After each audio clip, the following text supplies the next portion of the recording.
Hey guys, welcome back to our channel. Thanks to all the subscribers, the likes, the comments so far. So today's topic is going to be postpartum love. And this was a poll that I did on Instagram. So this is kind of by special request. A lot of people want to kind of get an idea of what love is like after baby's here. So we're gonna share our experience with you. It's been something special. So I'll go ahead and let my wife Jasmine. I'll go ahead and let her start with her side and how things been for her. Yeah. You want to talk first instead? So after you have a baby, you have your hormone levels are all over the place because you just had so much in your body and you expel this baby and you gave half of your hormones to the baby. So it's very common for women to experience baby blues and even to kind of go into postpartum depression. So I want to start off by first, if you ever think that you're going through postpartum depression, even if you're not 100% sure, definitely get help. Talk to somebody about it. Because it is serious and mental health is something that we need to pay attention to. Because, you have to take care of yourself so you can take care of this beautiful little being. So I think that I was dealing with a bit of that, either a high spectrum of baby blues, borderline postpartum depression, because I was really sad just trying to figure out how to make this work with this little one. And she's crying kind of every 2 hours and just trying to figure her out. And Ronaldo was very helpful and everything. Like I couldn't have picked a better partner to have a child with. So it wasn't all of my anger and everything that I had was not. Yeah, so this video is gonna get pretty real. So had the baby. Our situation, we sold our home like back in August, and we had her in September. So we've been living with my parents for some time now. And I said to him right before we had the baby, I just wish that we were kind of in our own space or at least had the opportunity to just kind of be our own little family. Yep. But due to the circumstances, it just wasn't feasible because we're in between relocating from Florida to Georgia, and it makes sense financially to stay here and not spend money in rent when a space is offered to you. Ronaldo really wanted his mother to kind of be here as close to the birth of the child as possible. So she ended up coming in town literally the same day I got discharged from the hospital. So you've got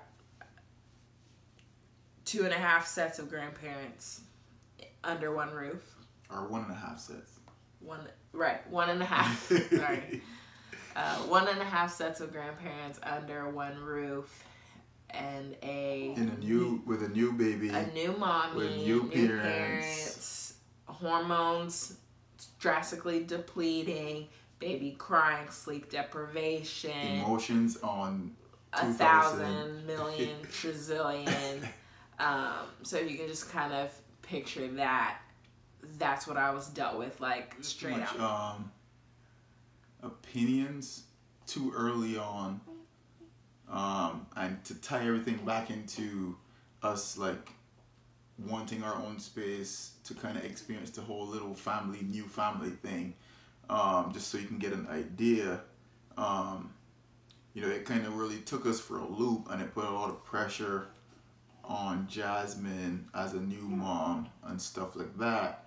And then me being her partner, obviously, I was the one that had to try to comfort and console her.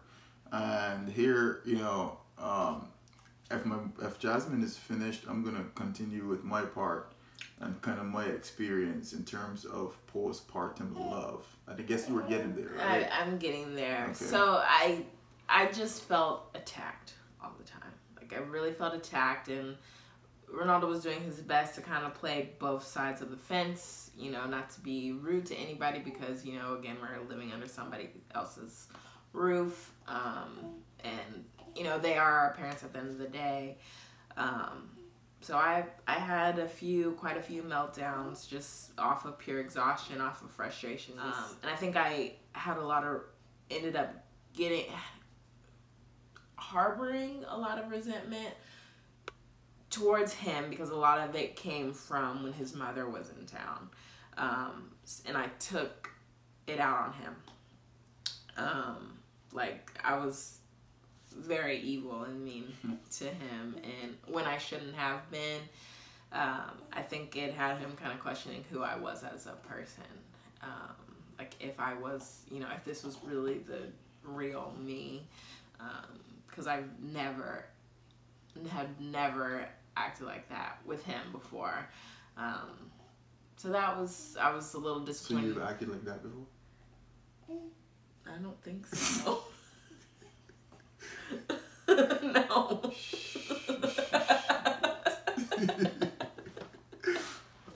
Okay. Yeah, I'm about to say it out. I haven't acted like that before. Okay. I don't think that a baby's gonna make your relationship better, and that's speaking from people who may come from a relationship that might already be rocky before you have a baby. It's definitely something to think about before you have a baby. Like, it's gonna be very tough, like extremely tough, especially in the beginning, because, you know, neither of us have had a child before, and so we're both trying to, you know, while we're on the same page for a lot of things, again, those other opinions coming from outside in, he is more willing to kind of consider those, when I was like, no, this is what we're doing, this is what I know, and this is, you know, of all these 10 months that I've been pregnant that I've researched on, and I'm sticking to my guns about this.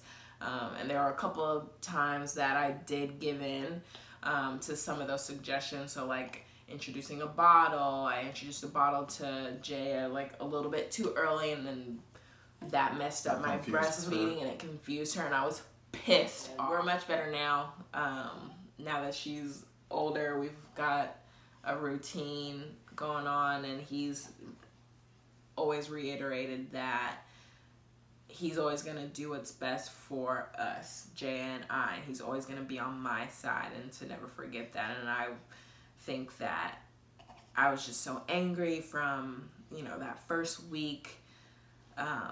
It kind of made me feel like he wasn't on my side, because he was just, you know, being him. He's not a confrontational person, whereas I am. I'm the more aggressive when it comes to things, and I was just kind of snapping on people when there was just stuff that I didn't appreciate, when I could have handled it much better, and in turn I was kind of snapping on him too. So yeah, so it really does test your love for your partner, and I had to dig extremely deep and kind of remember why I married her, and that's kind of what I was holding on to for about 2 to 3 weeks, or maybe 2 to 4 weeks post delivery, and like she said, I really was questioning the type of person that she was, because I'd never seen her like this. And we had to talk a lot of things through, and yeah, I know you're tired of listening to this too. We had to talk a lot of situations through. We had to fight through a lot of situations. And it was difficult. You know, it was really difficult. But I will say that it was worth it, because it kind of teaches you a lot about yourself. It teaches you a lot about your partner, and what we're able to get through together. And I will say this. I will say this very confidently. That was the most difficult period in my life. Of my life. Of my entire life. Now, I've been through some other things that were difficult in different ways, But once you introduce love into that equation, it becomes times more difficult, because there's emotion involved. You really have to, as a man as well, you have to really give into your ego, really give into your pride, and really submit to your relationship and your lover. And you remember that she just gave birth to your child, and you're home with it all the time. That, and you don't know, though you supported her through that journey, you don't know what her body is currently going through. And that's something that I had to like kind of listen to or play over and repeat in my head over and over every day, on my way to work, on my way from work. There were times where we would be having a simple conversation, and I would crack jokes that I cracked before she was pregnant, and before she had a baby. Those jokes were fine, but now that she had a baby and we mix in all those emotions, it wasn't funny anymore, right?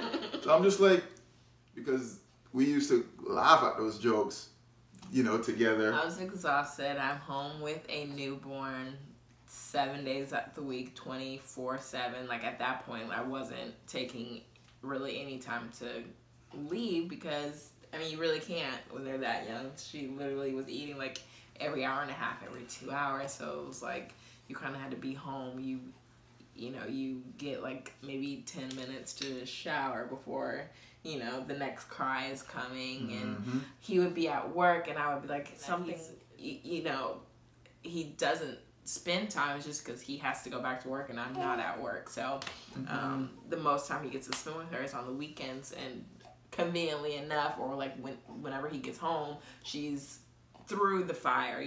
She's gone through her most difficult part, and she's like an angel for him. And so it's just stuff like that, and I was like, it was just so frustrating. And she's so cute, but it was even times where I was like, oh my gosh, like, does my baby hate me? Like, does she just hate me? Is it me? So it was just a lot of stuff that I was kind of questioning, and a lot of stuff that I was doing that wasn't the best. But now I think my hormones are all back leveled, and we've got. And let's not talk about the part where you go like 9 weeks without any sexual intercourse. So that also probably plays a part. Like, yeah, I'm still, you gotta wait for the female body to recover and repair. Right. Like, I just went through this traumatic experience. This whole human came out of my vagina, and then you have to wait for the doctor to be like, okay, you can have intercourse, but just because you're cleared from like a medical standpoint doesn't mean you feel ready and stuff like that, or you feel sexy or whatever. Right. Like, I still look like I'm 3 months pregnant right now. I don't look like how I looked when we made her. So all that was probably a lot of like sexual tension mixed up with all that, babe. But yeah, it's an experience. Whew. We got through it, and here we are now, man, living life like it's golden. We love baby girl. You can see she's in her own little world, looking at something over here. I don't know what she's looking at. Anyways, say thank you, Booba. Say thank you. Say bye. Say bye. Say thank you for watching. She's unbothered. Anyways, guys, thank you so much for watching. And our next video, we're not sure what we're going to talk about yet. We might do another poll. Yeah, we might do another poll on Instagram and see what you guys want to hear about. Thank you so much for watching. Bye. Bye. Say bye, Jaya.